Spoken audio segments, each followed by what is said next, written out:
All right, guys, just wrapping up that game between the Imperial agents and the Death Guard with a final score. Death Guard 100, Soon Agents 50. Sorry, guys, I'm trying here. I'm trying some new stuff, and I was not able to make the push that I wanted to see. Yeah, Grey Knights, I don't think are the answer. I think maybe one squad for a cheeky rapid ingress somewhere, but once they drop in, they just don't have the mobility. No, whereas the Death Watch have the advance and charge, fallback and advance and charge, so they have that mobility. They have fallback and advance and charge? With the Watchmaster. The Death Watch, Death Guard. I'm sorry. Death Watch. Yeah. Okay, yeah. So comparing the units in the Imperial agents, the Death Watch are just better than the Grey Knight Terminators. I agree. I think early on, I got to look at how the score sheet went, but it seemed like early on I was doing a fair job at what I was trying to do with Assassinate and behind enemy lines. But then I wasn't able to keep it going later into the game because I didn't have that extra push to go through. Having a unit like the Death Watch, the kill teams, and being able to snipe out those fight first characters, I would have been able to hit the Death Guard a lot harder, the Plague Marines, a lot harder than I was with the Terminators, which were landing and then getting charged. So even removing the fight first mechanic, you're charging and getting the fight first. So definitely feel that. I'm going to make some tweaks with that, mess around with it. So I like having one. I like the one squad, the one that came down with the Flamer and the Inquisitor with them was nice. I would run that again. I think that I had some good, strong plays early on with how I was trying to get you to move into position so I could hit you with the Vindicare, hit you with these things. And I think I did a good job of creating those lanes to do the damage. I didn't have the staying power to continue pushing through later into the game, which is what the kill team would have given me. Yeah. So how many and how I do it, I'm not 100% sure yet. I want to mess around with that. Dropping two of the Grey Knight Terminator squads, 180 points apiece there. Probably going to drop the Helverin. I wasn't really impressed with him. He didn't really do anything. In an Imperial Knights army where you can give him extra AP and he becomes more powerful. But yeah, I don't think this is, even though he had some fly things to shoot at, the blow drones being an AP1 sometimes just doesn't cut it. Yeah, it was. I set it up. I had everything in my mind that worked out perfectly for positioning purposes. I drew the blow drone in a lane. I was able to hit it where it didn't get cover. Put the anti-fly aspect onto it, but then it floundered. It floundered again, like you said. The AP1 getting minuses to hit as you got closer to was not good for him. Granted, that's a Death Guard thing, but still, nonetheless, that AP1, as you start chopping away from 8 dice down to 6 dice, down to 5 dice, down to 2 get through, and it's still alive. So not quite the anti-rhino punching type thing that I would like it to be. Granted, I didn't shoot it really at the rhinos at all, but that's kind of what I was hoping for, is to have something that could help pick up the transports that are on the table. So I think I will go back over into I'll probably drop the Helverin for the 2 rhinos, and then I can mess with the fact of the Grey Knights. The Watchmaster is 190 points. I could go with just 1 rhino and then 1 squad of Death Watch. That might be where I go. Not 100% sure yet on that. Any thoughts on your side of it? Imperial Agents, the Vindicare had a great game. Definitely into he's definitely has value into the Death Guard because he can easily pick up the fights first character, the Foul Blightspawn, if he can see him, because all he has to do is get a shot through, and he ignores cover AP3. So the best save I might have would be a 6, and he does D3 plus 1 damage, and the Foul Blightspawn only has 4 wounds. So if a wound gets through, you don't have to even worry about the wound roll; it goes right through. So he's very good at picking up that, and has a big effect on how effective the Plague Marines are when they lose their fight first. So they're still strong; they still have some durability to them. When you charge mine with the Terminators, I did use because I couldn't fight first, I did use the strat for 2 CP to reduce damage by 1, which helped keep them alive a little bit longer. But Yeah, Vindicare had a great game. Definitely lifted the curse of the Vindicare. The Subductors are still really good. Subductors did a lot better this game, I think. Yeah. Especially the one squad being able to score multiple points just on resiliency alone. That was critical. And then the one in the center did a good job of being able to wall out, which is what I wanted it to do. The biggest thing is I would have needed that other, like, that's where the kill team would have been efficient. You know, being able to possibly move that Vindicare into position from where you were, take a shot, take out the character, charge in. And then the kill team can just do good damage. Yeah. Do good damage. I won't say pick up the squad because 1 damage, but do good damage and remove enough guys. Yeah, the Subductors, they're not super heroic, but they just take way more to kill them than what they should for an 85-point unit. You know, I think you had a squad of 9. One of them got killed in shooting or something. You had 9 with a dog, and I charged it with a full Plague Marine squad, you know, complete. And 3 left alive, yeah. Yeah, 3 of them were left alive after that. It's just, you know, you're just going to make some 4-up inbones on them. So, again, they're not the whole army. Some people seem to think that they should be the whole army, but man, they're harder to kill than they should be for their points. So they definitely stuck around a lot more and held me back a little bit more. Yeah. Especially getting you got one that, you know, got into my deployment zone. Scored like 6 or 9 points off that squad alone. Just because they survived for a couple turns. No, 6 points off that one, yeah. 6 points off that one, then 3 off the Caluxus for behind enemy lines. I think the biggest point is that it goes back to that kill team. Because those Terminators, when the last 2 squads of Terminators landed, they really didn't do anything. The first one did well. I needed something to get those Plague Marines out of my backfield. That was kind of obnoxious, not being able to really take them out. So I need to figure out some way I would have gotten around that without utilizing the kill. I mean, maybe I don't even take the Rhinos. Maybe I just put the kill teams on the table. You know? Yeah, you could. You know, I mean, the catapult out of the Rhinos is nice, but I mean, in this matchup, I would have rather had more units like that to be able to break after you move in, brace the impact and rush in there and hit. So I might just run the kill teams just on board and take some of those and go around with that aspect. But I definitely see where, like, in my mind, I wanted to put more resilience to be able to cover objectives and be able to hit them, have the ability to go up to OC4 with those units and just really strengthen my defense onto them. Problem is that no matter how strong that defense is, if you keep hitting it, it's eventually going to crumble. And that's what happened here, was that their first couple turns, I did a good job of maintaining board positioning, maintaining score. But then after you just kept hitting, eventually it goes through. And honestly, I mean, yes, you did have some phenomenal rolls that just absolutely shredded things, like the Plague Marines when they just absolutely decimated my Terminators without even, just shredded through them like nothing. That was pretty hot. Failing a charge, that silly charge, and then re-rolling and then still failing the charge. That was terrible. Actually, this was a low gravity planet. I think we had a lot of low charges this game. There's a lot of low charges, a lot of, oh, we're going to roll a 4. Oh, here's a 3. So there's that. But yeah, I just think that I need the kill teams, but I can put them on table possibly. I may not need the Rhino for it, just so I can save points to get more kill teams. Get at least one big kill team out there. It's going to put me back in a heavier in the character column, but I mean, I'm already at 6, so just try and force someone into it. And then, hey, if they really want to play Assassinate, just take everyone and put it all in the corner and go, okay, I'm not going to attach any characters to units. I'm going to put them all in strategic. Make sure you have one Rhino and put all the Watchmasters in it by themselves with no squad. And just drive them around. And they just stay there. Yeah. Stay alive. So I'm not totally discouraged about it. I want to take a breather from it and refresh on this a bit. Listen to some of the comments, see what people think in that sense.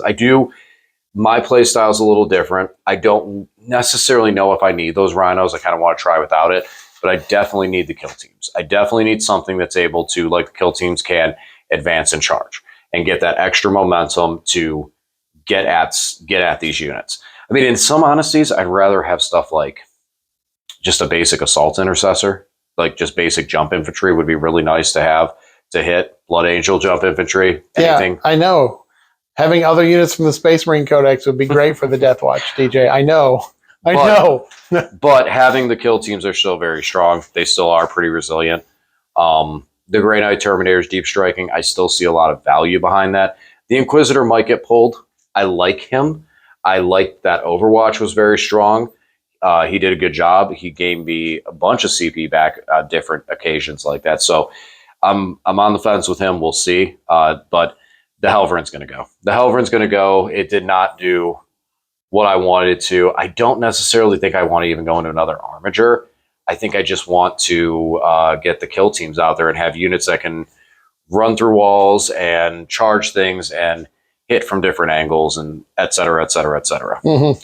You know, I mean, even with the Plague Marines, there's a sense of I could charge and charge something else nearby and pile into them and play that game where I can get around the fight first that way. So taking a big 10-man brick. Yeah, I mean, the Thunderhammers are still going to be hitting on 5s. If I would take the same Contagion to make him -1 to hit. Watchmaster would still be pretty good because he's only hitting on 3s then, but the Thunderhammers would be hitting on 5s. That'd be rough. It would certainly be a different game, but it's not necessarily just the Plague Marines to look at in that aspect too. One of the things is like on the left flank, I think I played it right, but I didn't have enough damage to push through. And by having something like the hammers able to, like a 10-man squad with 4 hammers, being able to have those to crack the plague drones or the rhino and get some of that stuff out of the way would have probably helped a lot more to be able to then turn the game and push towards center. It's just, it's a lot of guessing. It's a lot of theoreticals onto it, but yeah, the Death Watch need to come back in. The Death Watch, we tried it. I tried it with the Terminators, especially into what you had versus it with the more defense.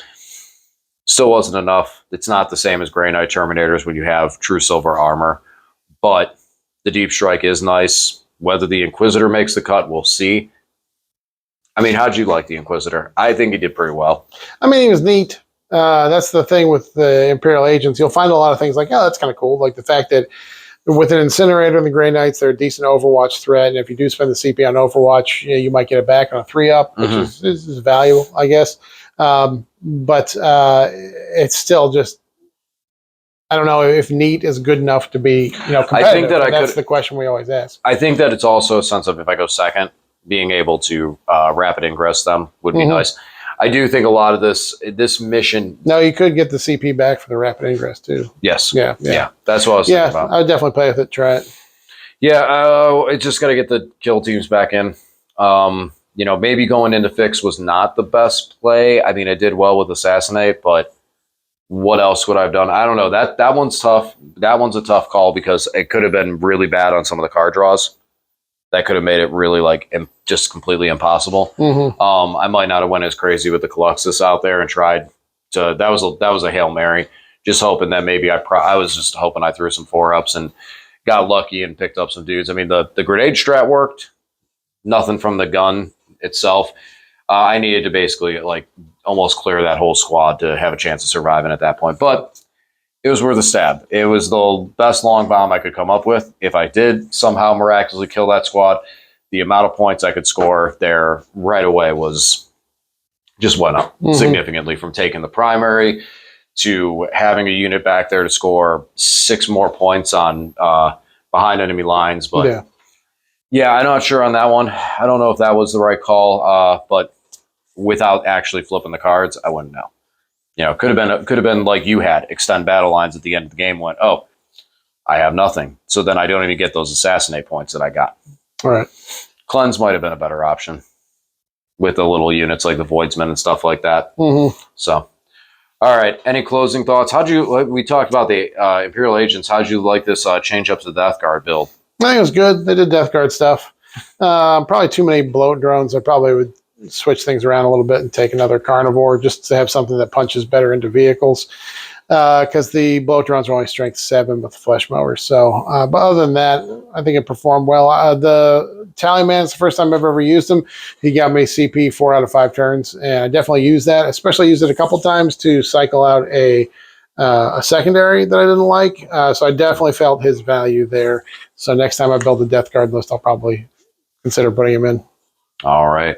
Well, I think we'll call it a night on that one. I got some wounds to lick and some ideas to put together with this to bring back to the channel, and some models to build first. Not completely discouraged on it like I thought, like I was hoping you would do. So you actually, technically you lose.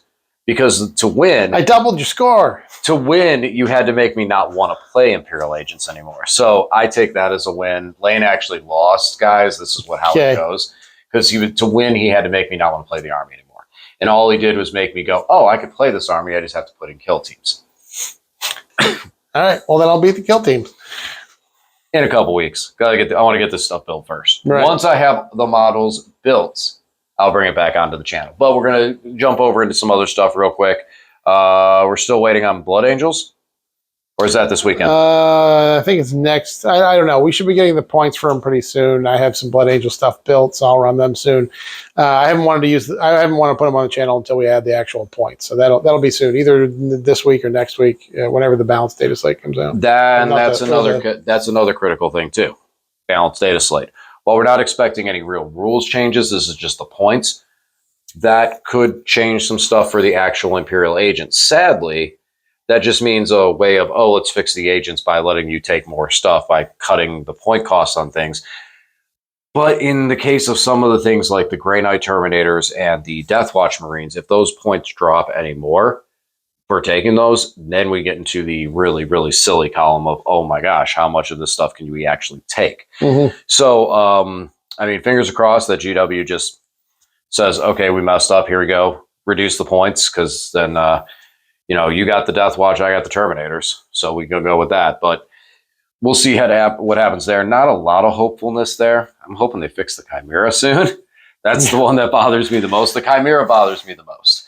Is that, in fact, it can only take Imperial agents or Inquisitor models. So you can't take Subductors, you can't take Breachers, you can't take any of that stuff in a Chimera. Why? That makes no sense. That one doesn't make sense. Yeah, it'd be so much fun to be able to use them for any of the little guys.